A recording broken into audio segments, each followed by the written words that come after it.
लेकिन ये सच्चाई है कि लास्ट 2019 के लोकसभा चुनाव में हमने ना सिर्फ भारतीय जनता पार्टी, समुचित झारखंड के एनडीए गठबंधन के 11 लोकसभा में हमने पूरा प्रचार किया और टेकलाल बाबू के जितने भी झारखंड में जानकार थे, उनके शुभेच्छु थे, अपने समाज के लोग, उनके चाहने वाले लोग के बीच में जाकर भारतीय जनता पार्टी को प्रचंड बहुमत दिलाने का काम किया था। और उनके एलाय दल आजसू का भी मैंने प्रचार किया। परिस्थिति कुछ ऐसी थी, हमें लगा कि कुछ हमें झारखंड के लिए, लोगों के लिए, और हमारे पिता टेकलाल महतो जो झारखंड आंदोलन के एक अग्रणी योद्धा थे, आज झारखंड की राजनीतिक पृष्ठभूमि को खोजा जाए, राजनीतिक चर्चाएं अगर चलेंगे झारखंड अलग राज्य के आंदोलन को, तो स्वर्गीय विनोद बिहारी महतो, शिबू सोरेन के बाद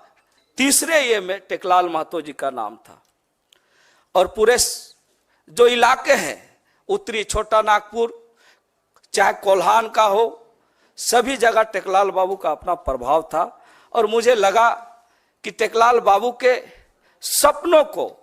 टेकलाल बाबू के जो सपने थे झारखंड को संवारने का, आगे बढ़ाने का, चूंकि अलग राज्य हमें मिल चुका था, तो मुझे लगा कि एनडीए गठबंधन में जाके झारखंड में कुछ हम लोग ऐसा करेंगे। लेकिन परिस्थिति ऐसा लगा, उस जब मैं भारतीय जनता पार्टी में शामिल हुआ, तो हमारे जो पिता के जो सपने हैं, जो विचार है, मैं उस दल में नहीं पाया। और महागठबंधन का हमेशा मेरा पिताजी एक समर्थक रहे हैं। और आज मुझे ये कहते हुए बहुत गर्व हो रहा है कि आज पूरे देश में जो इंडिया गठबंधन राहुल जी के नेतृत्व में दौड़ रहा है, वो 2024 में इसका रिजल्ट हम सब दिखाएंगे। जिस तरह से उन्होंने पदयात्रा की, झारखंड में एक अलग लोगों में एक उनके प्रति रुझान बढ़ा है। और एक युवा नेता राहुल जी के नेतृत्व में झारखंड की जनता ने इस बार ठान लिया है कि 14 के 14 लोकसभा इंडिया गठबंधन के उम्मीदवार को जिता के झारखंड को बचाना है। यही संकल्प के साथ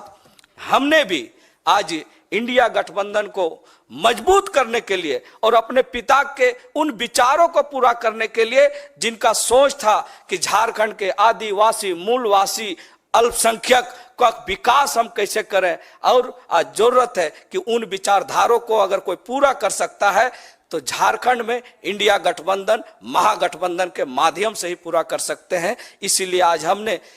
किसी राजनीतिक दबाव में नहीं, किसी लोभ लालच में नहीं, हमने इंडिया गठबंधन को आगे कैसे बढ़ाना है, झारखंड में हम कैसे टेकलाल बाबू के सपनों को पूरा करना है, इसलिए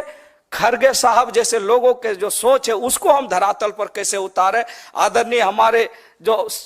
देश की जो हमारी राष्ट्रीय अध्यक्षा जो रही है श्रीमती सोनिया गांधी जी, उनके सपनों को हम कैसे झारखंड बनाएंगे। इसलिए आज मैं तहे दिल से और अंतरात्मा से अपने पिता के सपनों को पूरा करने के लिए और झारखंड में इंडिया गठबंधन को मजबूत करने के लिए आज मैं इस कांग्रेस में शामिल हो रहा